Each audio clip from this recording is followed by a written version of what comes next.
কোনো রকম তেলে ভাজার কোনো ঝামেলা নেই। এরকম পানির ভাপেই তৈরি হবে মজাদার তুলতুলে পুরে ভরা অসাধারণ স্বাদের টেস্টি এক রেসিপি।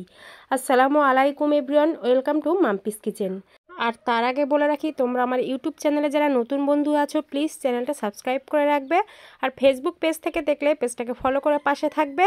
আর ইনস্টাগ্রাম পেজ থেকে দেখলেও পেজটাকে ফলো করে রাখবে এরকম নিত্য নতুন সুন্দর সুন্দর রেসিপি পাওয়ার জন্য। তো তার জন্য নিয়েছি 2 কাপ ময়দা, তার মধ্যে দিয়ে দিলাম একটু সামান্য চিনি, স্বাদ মতো নুন আর 2 চামচ ইস্ট, আর দিয়ে দিলাম 2 চামচ সাদা তেল।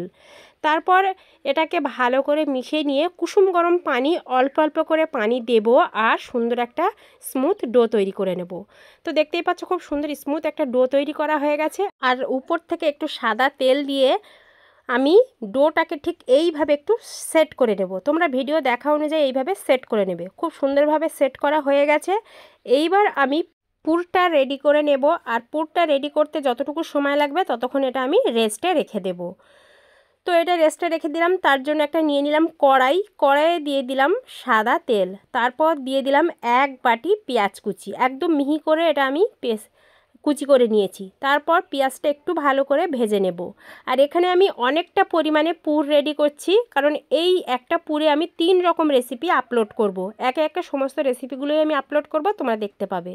তারপর দিয়ে দিলাম 1 কাপ একদম কিমা করে রাখা চিকেনটা দিয়ে হাই ফ্লেমে একদম ভালো করে একটু ভেজে নিয়েছি। আর একটু ভেঙে ভেঙে দিয়েছি যাতে একটু ঝুরো ঝুরো ব্যাপারটা চলে আসে। তার মধ্যে দিয়ে দিলাম স্বাদ মতো নুন আর দিয়ে দিলাম গোলমরিচ গুঁড়ো, দিয়ে দিলাম একটু লেবুর রসটা দিলে বেশ ভালো চটপটা ব্যাপারটা আসে। তো তারপর বেশ ভালো করে এটাকে আমি নাড়াচাড়া করে নিচ্ছি।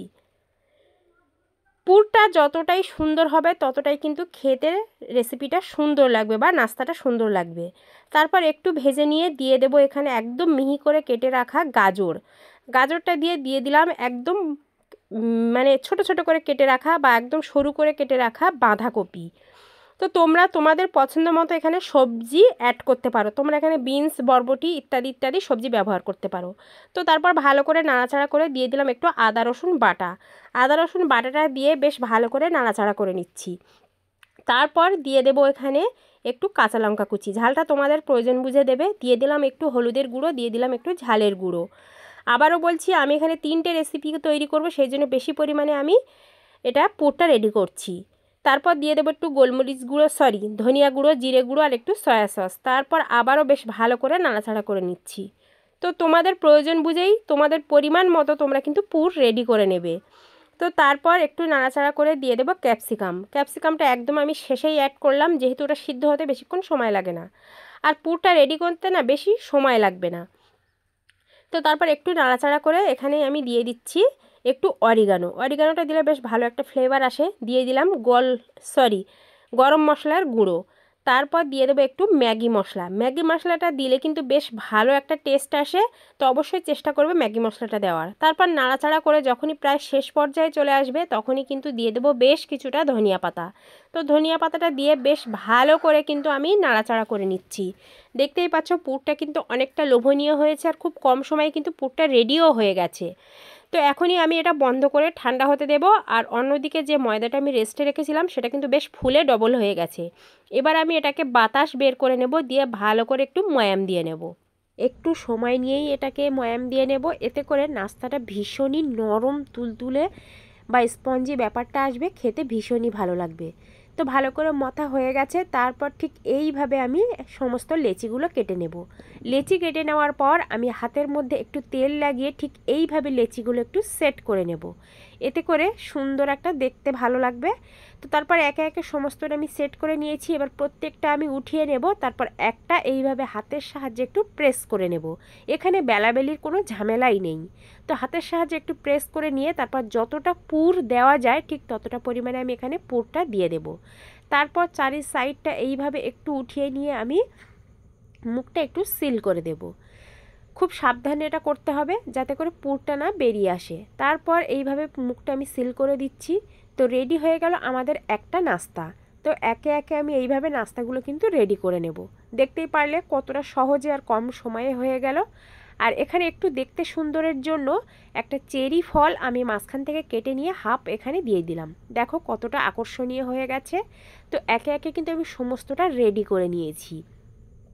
তারপর একটা কড়াইয়ে দিয়ে দেব 1 চামচ মতো বাটার। বাটারটা যখনই একটু গলে যাবে তখনই আমি একে একে এই নাস্তাগুলো দিয়ে দেব। আর এই নাস্তাগুলো ছোট বাচ্চাদের টিফিনেও কিন্তু দেওয়া যায়, বা বিকালে তোমাদের হালকা খিদে মেটাতেও কিন্তু বেশ ভালো। আর ছোট বাচ্চারা কিন্তু একদমই সবজি খেতে চায় না, তো এতে কিন্তু প্রচুর পরিমাণে সবজি চিকেন আছে, এতে করে ওদের বেশ ভালোই হবে। তো তারপর এখানে আমি 1/4 কাপ পানি এখানে দিয়ে দিলাম।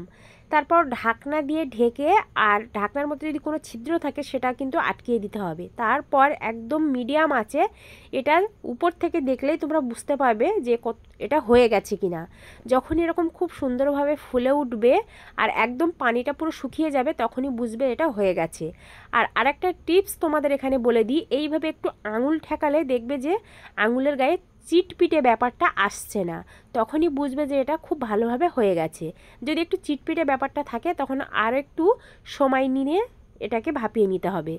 তো দেখতেই পারলে পানির ভাপে কত সহজেই চটজলদি একটা সুন্দর নাস্তা হয়ে গেল। তো আমি তোমাদেরকে একটু তুলে দেখাই কতটা সুন্দর হয়েছে আর কতটা সফট হয়েছে তোমাদেরকে একটু দেখাচ্ছি। এটা গরম গরম আমি সার্ভ করেছিলাম, খেতে কিন্তু দারুণ, আর দেখতে যেমন সুন্দর খেতে কিন্তু অসাধারণ। তো ছোট বাচ্চারা এরকম সুন্দর নাস্তা দেখলে কিন্তু খুব মজা করেই খাবে। আর নিচটা তোমাদেরকে একটু দেখাই কতটা সুন্দর কুক হয়েছে আর কতটা নরম। তোমাদের তো একটু আগেই আমি দেখালাম যে কতটা সুন্দর নরম হয়েছে। তো চটজলদি এই নাস্তাটা তোমরা করে নিতে পারো, খেতে অসম্ভব মজার।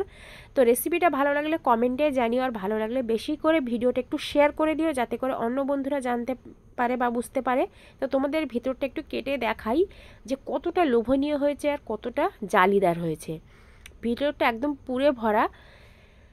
তো আজকের এই পর্যন্ত, দেখা হবে আবারও হয়তো অন্য কোনো রান্নার ভিডিওতে। ততক্ষণ তোমরা সুস্থ থাকবে, ভালো থাকবে। আর এই রেসিপি দেখে একবার অবশ্যই ট্রাই করার অনুরোধ রইল। আর ট্রাই করার পর যদি ভালো লাগে সেটা কিন্তু অবশ্যই কমেন্টে জানাতে পারো বা পিকচার শেয়ার করতে পারো। আর তোমরা কে কোথা থেকে আমার ভিডিও দেখছো অবশ্যই একটু কমেন্টে জানিও, এতে করে আমি ধন্যবাদ জানাতে পারবো। আর তোমাদেরকে আরেকটু কেটে আমি দেখাই যে কতটা সুন্দর হয়েছে। তো ভিডিওর প্রথম থেকে শেষ পর্যন্ত যারা আমার সাথেই ছিল তাদেরকে জানাচ্ছি অসংখ্য ধন্যবাদ। আর এই ভিডিওতে যদি কোনো অংশ বুঝতে অসুবিধা হয় তাহলে অবশ্যই কমেন্টে জানিও, আমি অবশ্যই রিপ্লাই করার চেষ্টা করব। আল্লাহ হাফেজ।